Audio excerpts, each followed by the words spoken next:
up and just move. Get up and just move. Get up and just move. Get up and just move. Get up and just. Welcome to the Global Indian, the platform for people of Indian origin. It's not just me, but it's also my partner in crime, Kulvindher Ghir. Can you say hi, colleague? Hey ho. There you go. And we tackle on some of the biggest conversations. Or even aho. Aho. There you go. We tackle on some of the biggest conversations impacting. What? Biggest conversations impacting our community all over the world. So for this first series of conversations, we've got a really good friend on the line. He's a hip-hop star, the one and only Taizu, Manan Pandya. How's it going, Manan? Hey. Lovely. How's everything? I finally got the introduction out. Look at that. I like the intro. It wasn't bad, was it? No, that was great. That was the first intro just off the top. I love it.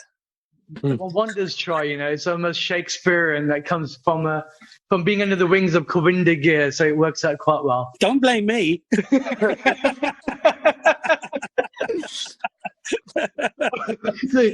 I already got too many people blaming me for stuff. You're going to see how this is going to go down, right? We're very serious professionals, as you can tell. So, like you're saying about the Renaissance in Manan, because obviously one thing that we all got in common here is that we're curators of this thing of identity, understanding our 50 shades of brownness around the globe and understanding what it means for us individually, but also collectively. So you were mentioning, obviously, before we started the recording stream about this is America, and now this is India, and this is Africa. Run us through, man.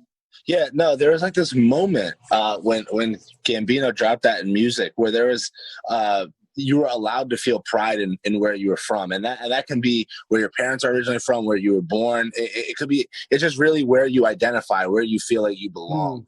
And I feel like it was okay all of a sudden to almost take pride in who you were, culturally speaking, where before it was like, even within hip hop, right? Hip hop comes from this form of expression where you had no voice. And now when it's about amplifying the struggle and amplifying this pain of being silenced forever. And I feel like with this America and all around the world, it was a moment where we can, take pride in who we were, with people saying, this is India, where it's like, this is what I represent. This is what I come from. This is my culture that's been kind of pushed, that I've focused on assimilating for a long time, where it's like, now let me go back to where my roots are. But doesn't it feel to a certain extent, especially at this moment in time, for myself, that there is actually just one culture? Yeah. I think the ultimate goal is to end tribalism. Like once we attain a certain level of global consciousness, the goal will be that there is no identity outside of human. But the problem is, at first, right, the way the identity also, a lot of it is based in survival. So it's like tribalism comes from survival. Now that we've organized survival in a certain way, we're able to be creative. Like paintings happen in caves on the walls because we organized survival in a way where when they weren't being attacked by bears or saber-toothed tigers, they were painting inside the caves with fire. But that's because we organized survival in a certain way. Okay. So So now that we're at a point where survival is organized, where we're more comfortable in our, like, creativity is flourishing because we've organized survival in a way where it's like, all right, cool. For the majority of the modern world, food and water, we've been privileged and blessed enough that we've systematically structured it in a way where we have access to it. We don't have to walk 5 miles to get water. So then now that extra time we could spend drawing or writing or singing or whatever it may be. But you have time for the arts when you are surviving. You can't be struggling to survive and be all, it's difficult. Yeah. So what you can say is our profession is a middle class profession. No, it's a I feel like the ability to be able to dream is a privilege. There's millions, tens of millions of kids in India who actually cannot dream. They don't have the privilege of dreaming because you can't imagine anything outside of your reality.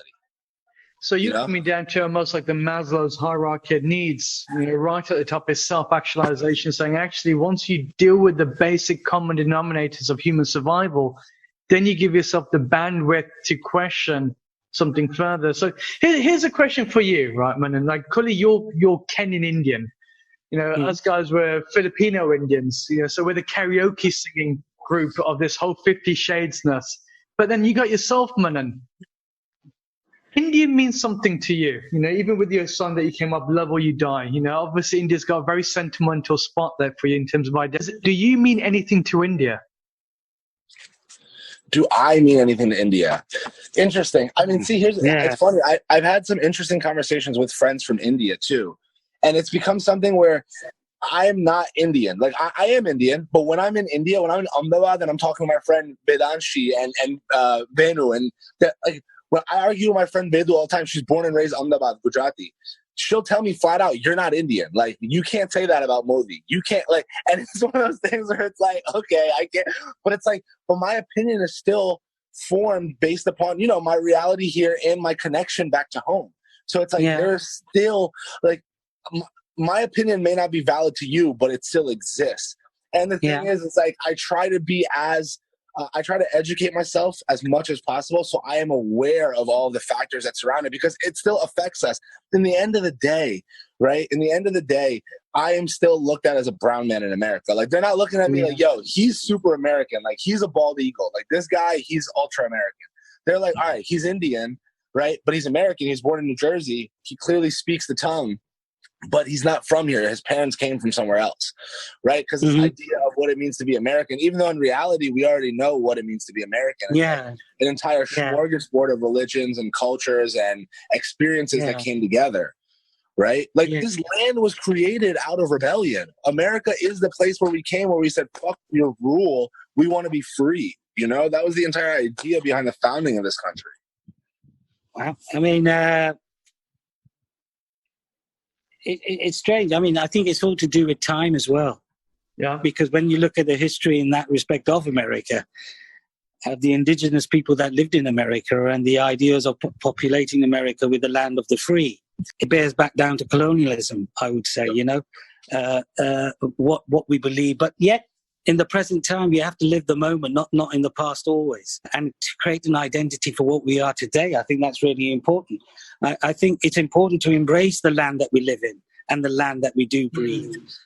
Because, and not only that, it's the land where my children are and growing up.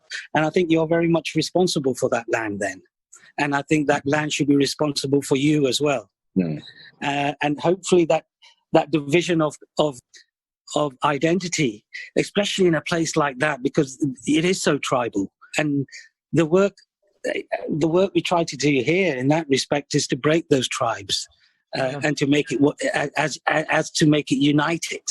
But then all the ideas of the politics, whether it be religion or whether it be ideas, are thrown into that sort of cauldron where tribes will be created.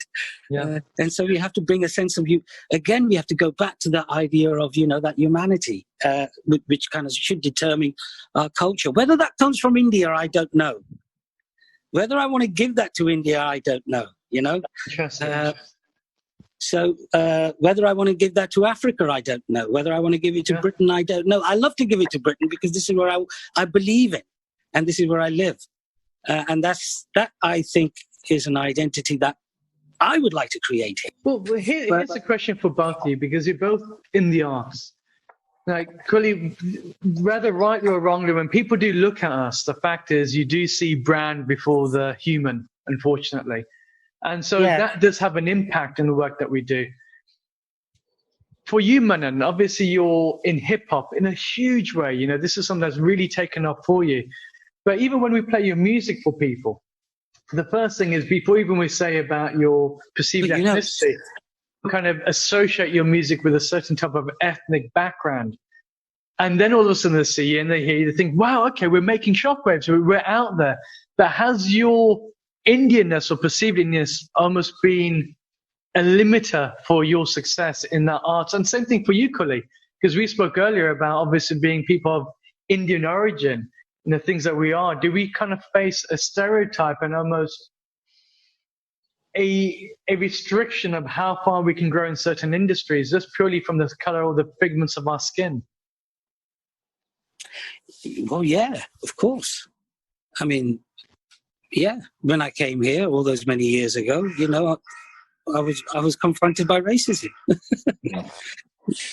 So, you know, because of being the color of my skin, whether it be, you know, but there was so much ignorance in that racism that was apparent because there was lack of knowledge on their behalf, their culture. Coley, did you see Master of None? They have that episode about being brown in the acting space. Did you see that episode perchance? No, I haven't. No, I think you'll love it. I was going to say, I think you'd, because Aziz is going for roles and they keep casting him as either a terrorist or like the brown friend. And it's like any role he goes for, he's like, yo, wait, why do I have to be a terrorist? Why am I a bad guy? Or why am I just a brown friend? And then the conversation was, you can't have two brown people on the same show as main cast, and it's an Indian show. So it was like, now what does it mean to be a, quote, Indian show? You know, like they have that show, People Just Do Nothing. I don't know if you watch that. Evidently in the US, you have a lot more time on your hands than we do here in the UK.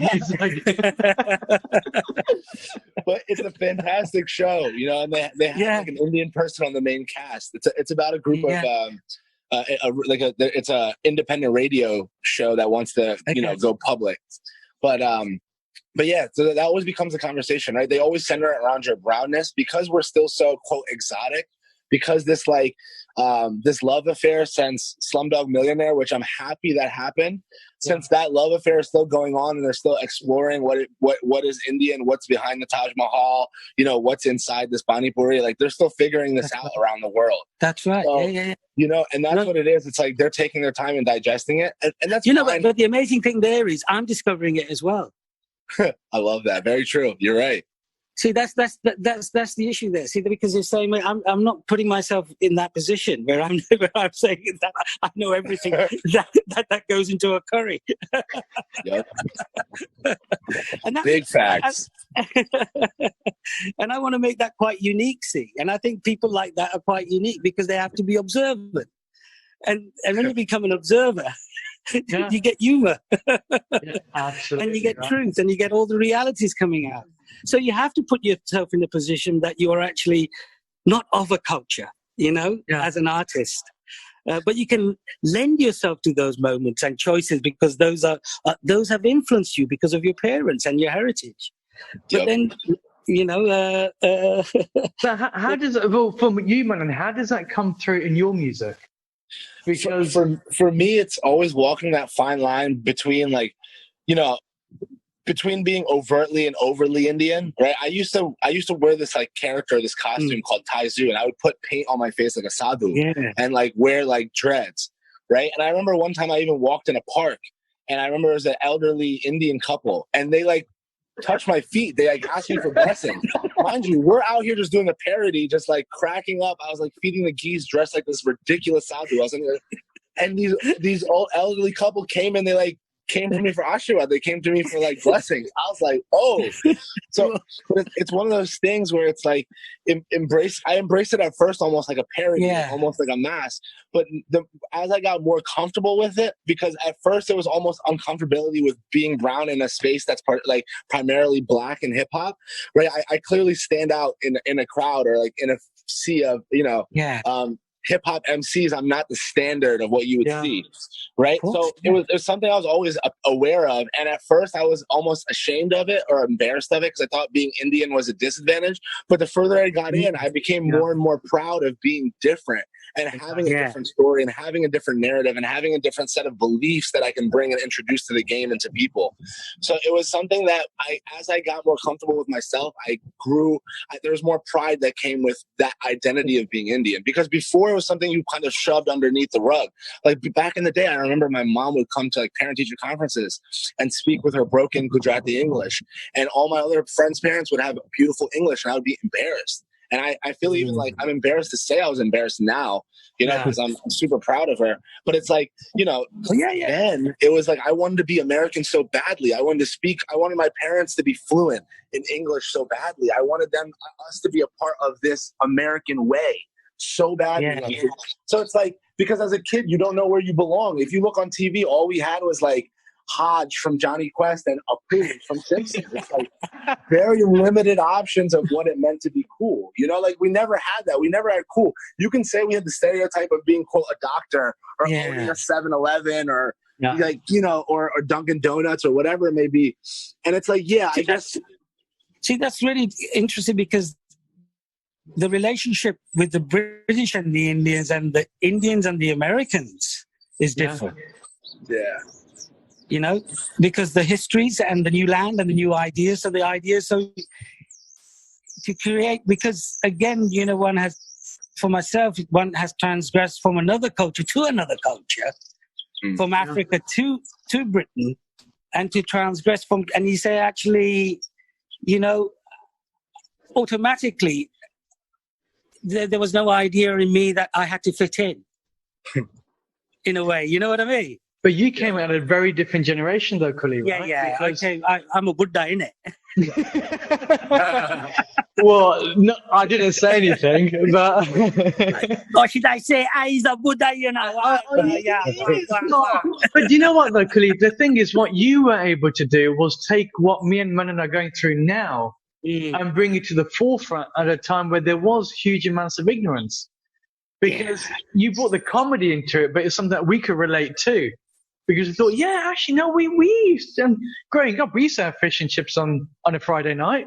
There's a total opposite. And we used to enjoy that immensely. It was part and parcel of our culture. And I remember gathering around the TV, if there was an advert with just one Indian person on there, you'd be over the moon. But now, and it's changing, isn't it? We are at the forefront. But have we fully utilized or fully understood who we are and the power of that? And saying, well, we're simulating, but we are.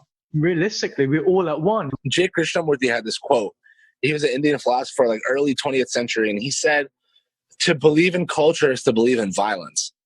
Because anybody who is not associated with your culture is all of a sudden now an other, right? Instantly you've created a distance between you and this human being because you didn't share the same upbringing, experiences, foods, whatever it may be, ceremonies, rites of passages, everything that comes with culture.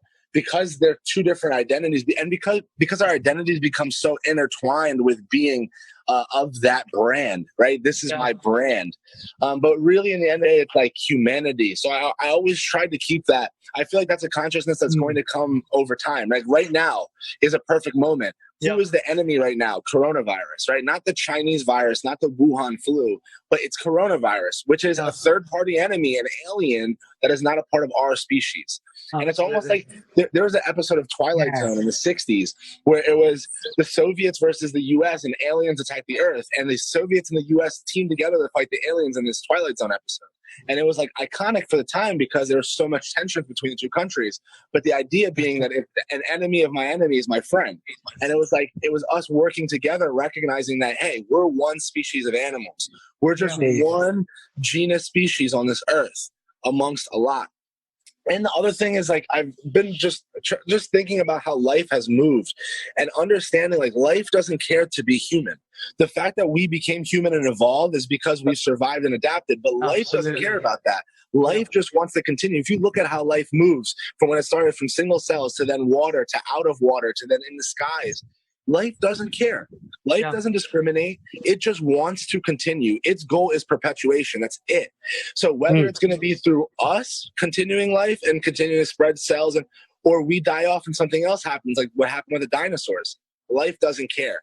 So, but are we conscious enough as a species to recognize that and play according to these rules? Like like the Earth will continue, right? But will we be on it? Global warming is bad, not for the Earth. It's bad for us. The Earth will be fine. So the thing comes back to is, like, us as a species, what are we doing as a collective? Or how do we view each other? Before even what are we doing as a collective? Do we even view each other as a collective? Because we don't. We look at each other like enemies. We look at each other by our skin tone, by our religion, we pray to, by what we eat.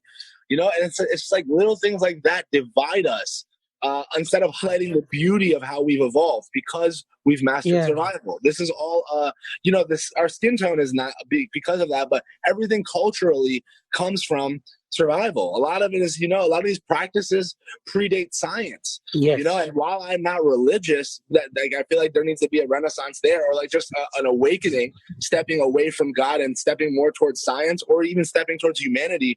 But I understand where it came from. There's a beautiful history that led us here. Like it was light during a point of ignorance. Like we almost used ignorance to shine out ignorance, and it worked. Because we didn't know God, but it still worked for us. So aren't we fortunate that we have the mental bandwidth to be able to have those conversations and to think about that? Because what you said earlier on is people in India or whichever country, their predominant thought now is survival, because you are living in certain areas of abject poverty. So as much as the bigger questions are out there, it really comes down to, do I have something in my belly? How do I survive? How do I fend and look after my family?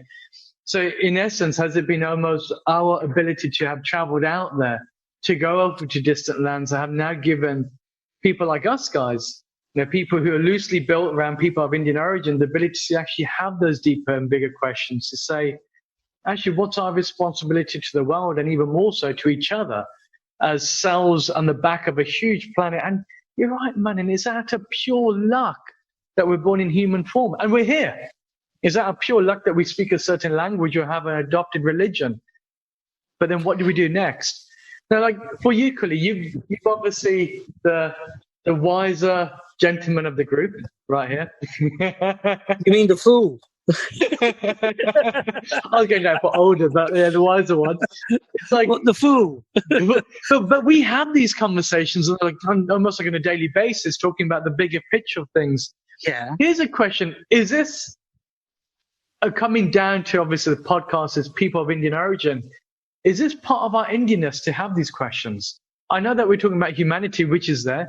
Well, I know we're talking about how much of an India do we know of? To be really honest, how much of an India do I know of? What do I know of? Interesting. How many times have I visited there and been there? Probably about 6 times. In each time, probably on two visits and 4 times on work. Right. So, and how much do I know what my family have given for me because of their origins? So I can determine on that. And yes. It's the greatest democracy in the world. It's the biggest democracy in the world. Look at the people that live there. Look at the diversity that's there. It speaks for itself. It speaks for its spirituality in there. It opens its arms, wanting to know that culture. We are putting. Its history is immense of openness. Whether that's been blocked down or whether that's been kind of been issued into a format of politics, I don't know. But I think whether there's going to be division, those things are going to be kind of how strength of India is going to kind of survive these divisions. And to make, because, when revolution is there, what I always say is who shall be happy if not everyone? Yeah, absolutely. So when we go to those levels, when we start looking at a culture, when they start, even the culture say, hey, Sarah, whatever will be. Jo hona. Destiny is destiny. So within that culture, within its survivalness, the goodness it has in there. But that's India as a geographical location that is 1,000 miles from both of us, guys. Manan over there, and that's guys where we are in the UK. But we almost carry this Indianness with us as a shed on our back. And it's really interesting like that because, Manan, again, coming back to your music, you hear those beats. You hear that almost paying homage to the ancestral lands, but also being very shrewd in the sense of realizing this is what makes you different, what drives you, what differentiates you out there. So across the whole sea, people recognize, okay, fine, it's a brown face, but it does help that you're over 6 foot tall as well, mate. So you definitely do stand out from a crowd as well. But the fact that you're doing that, but you've carried the seed of Indianness. Here's a question then. Is our Indianness bigger than the country of India? Because that by far is something that we carry all over the world, isn't it? That's an interesting thought. Yeah. We carry a bit of it. We carry some of it, but not all of it. because we own the almost the identity of India. I think this is more important here. I own my own identity before India owns my identity. Or even Britain, or whoever it may be, whether it be Africa. I own my own identity, my own belief for what I think it is, before even any other country takes on. If they want to come on board, welcome. Yeah. So these countries, these partitions, these borders are man-made, man. I didn't make them. Yeah. They're not part of my identity. We have to look at all those, and I think that's progressive. Manan, you cover that in your music, don't you? Because you speak about the US, you speak about this Indianness stuff. I mean, the first two lines for "Love or You Die" is "Dot on my head like a target. American snipers don't play. You pray to a God they don't know, and they'll send you to meet him today." But it is that, right? It's like this fear. Like the identity of being Indian was what was forced. Like it wasn't an option when we were kids. It's what it was. Yeah. It's like, you're Indian. You're going to listen to Indian music. Like I grew up listening to my parents' Indian music, not by choice. Like I was 4. Like I didn't have an option for what we played in the car. That's what it was like. There's a certain level that has been, passed on to us of this Indianness from our parents, who I would say are fairly Indian, and that their identity comes from India, being born in India, obviously assimilating here and then living here for now 30 plus years in America. But still, it's like at the core, it's like their entire childhood memories are from India and being Indian. Yeah. So it's something that I feel like we carry along, but I feel like it's going to keep evolving, right? Like just as like Mani, when did your parents leave Gujarat? I think my mom came to the U.S. in 1981. Okay. Yeah, 81, like 81 or 82, around there. And you were born in the U.S. then? Yeah, I was born in the U.S. 87. And you're still young, man. You're still young. Love it. Wow. Yeah. So. When your parents came over, did they what work did they go into? My mom first came here with my uncle. My mom and my mom's brother. They first came here. Okay. And they were working like a $2, $3 an hour job, just moving perfume off of conveyor belts, like boxing different perfumes and colognes. And then, my uncle got a job at the post office. He's been there since. Okay. And then, my dad my mom married my dad, and he was an engineer. So then he works. Okay. Yeah, he works for the state. So it's I would say pretty, like. And do you have any middle class life? Do you have any siblings yourself? I have a younger brother. A younger brother. Yeah, and what's he 4 years younger. He's hanging out. He's looking for a decent job searching. He's on the hunt for a job. Okay. Yeah. And your parents are cool with you rapping and creating? Yeah. I mean, at first they weren't. It's one of those things too. It's like it's funny. I had a call yesterday. Like there's a show that's in production. They're on a pretty big network, and they want to cast a bunch of Indian people. Okay. So I had like this hour-long interview yesterday with this casting agent. And so she asked me about like my Indianness, of course, like what are your parents, what are your upbringing, and it's like one of those things where it was like, where she was asking like, how has your Indianness impacted you? And it was funny hearing that from somebody like out of the space, like that's casting for a brown show, asking me about like my Indianness. Like, what was the show? I can't say anything about it. Okay, fair. Yeah, the interview went well, and they said don't say anything. That's why I can't mention what network. I'll tell you guys offline. But had that call yesterday, and it was like the whole show is based around Indians here in America that are artists. So one of the questions she asked me too was, she's like, most Indian parents are conservative. That she's interviewed, I guess, other people in the space. She's like, most of the conversations I've had with other artists, their parents are conservative. How about you? And I said, yeah, my parents are conservative, but they've become more open. But because of my commitment to my cause. It's not because they were, it's when they see how passionate you are when that you're working towards it and that you're serious and that's not a joke. When you take yourself seriously, you become serious and it becomes real. And that's the problem, where it's like so many people don't follow their dreams and say, what do my parents think? But it's like you need to have that conviction and that compulsion that it's like, I'm living my life.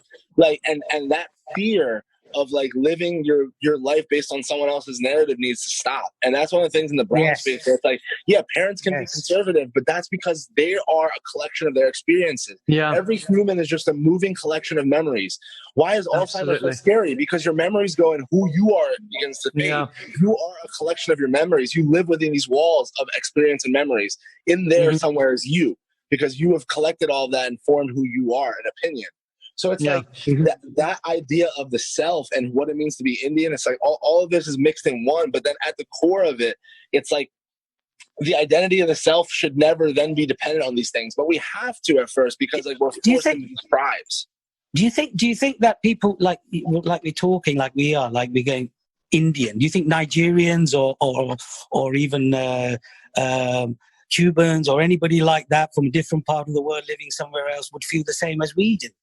I think so. I think the other thing too is that Indians have less pride in ourselves, because it was never cool to be Indian. Like even like here, when you see like I don't know, people that are from Puerto Rico in America have flags of Puerto Rico in their cars, and other people from PR may not like that and may think it's corny.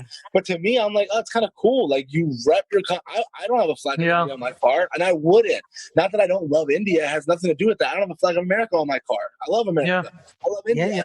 It's not even about loving the place, but it's more about understanding your place in it. It's like, all right, what's my conversation in this place? You know what I'm saying?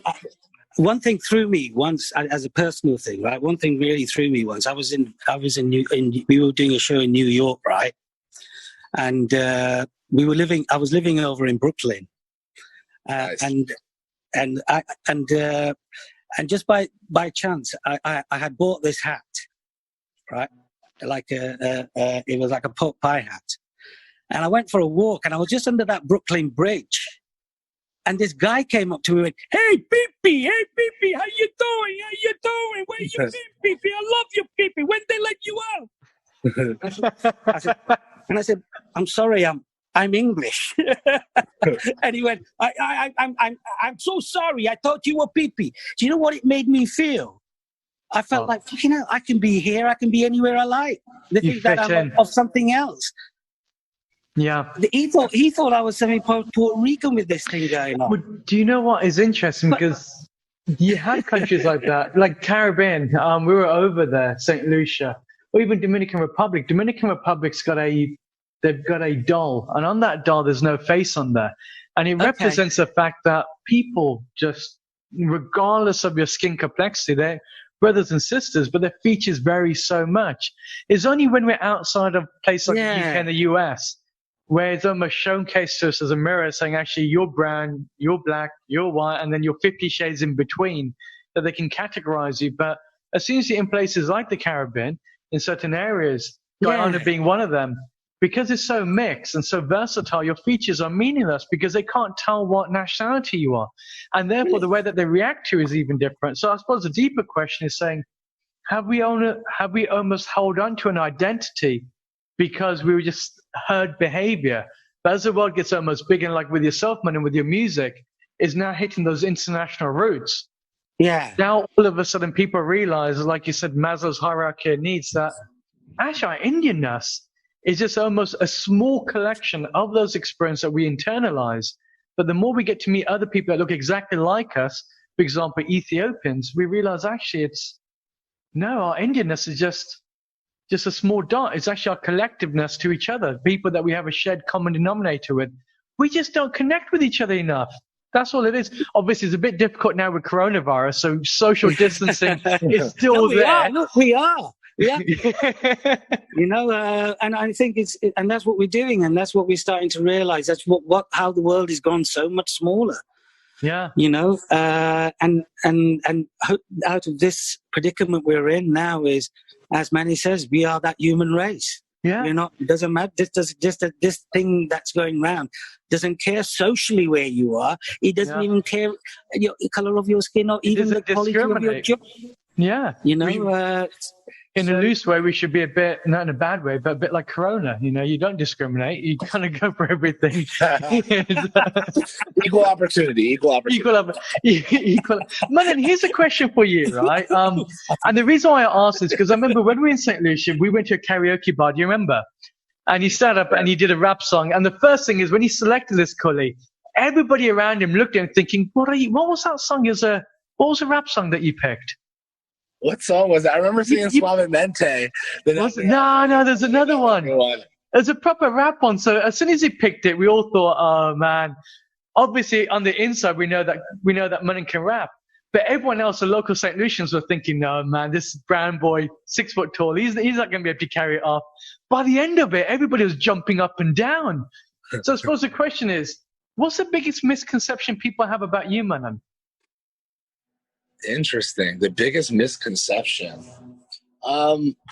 It's funny. I would say even off my music, I've been like hearing that. I think people think I'm a lot more serious than I am. Like you already know, I love laughing and having fun.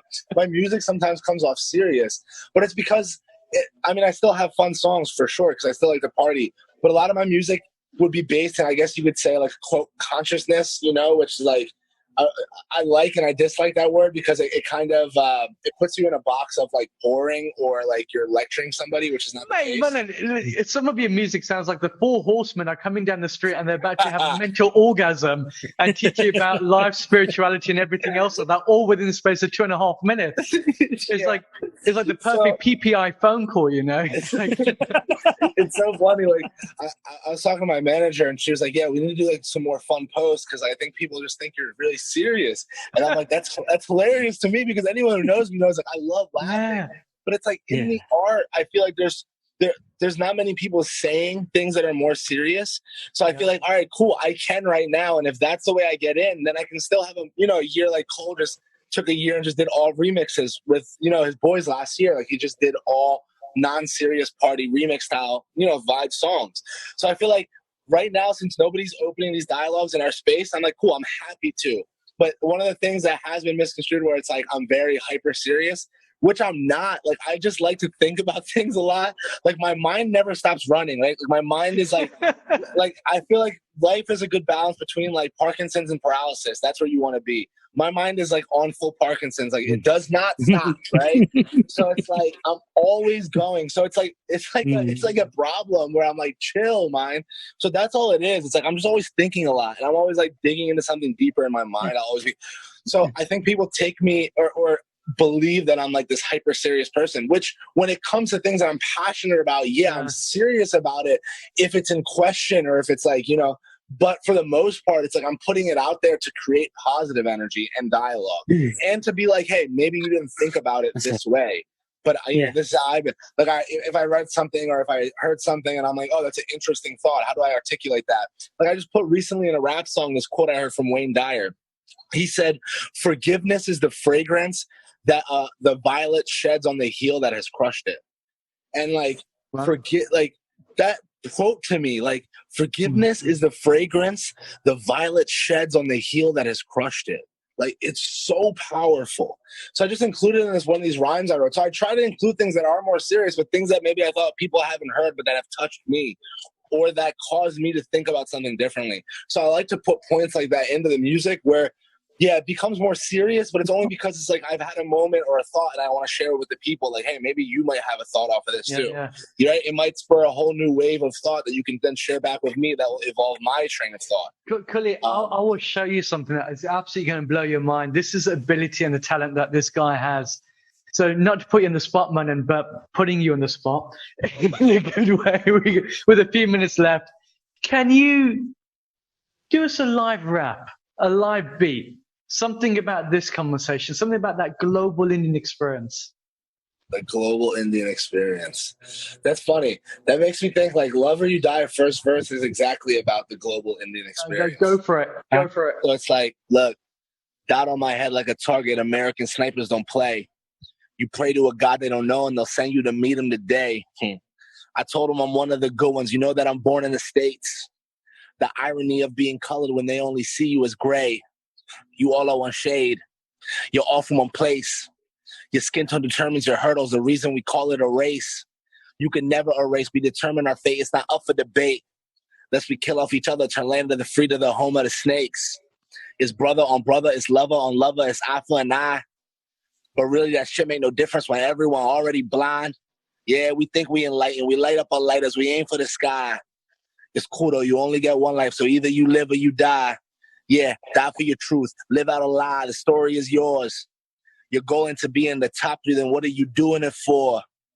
I'm Keenan on Ivory, now don't be a menace, I pull up with message. Just make sure you're ready, they'll take off your neck if they see where you're headed.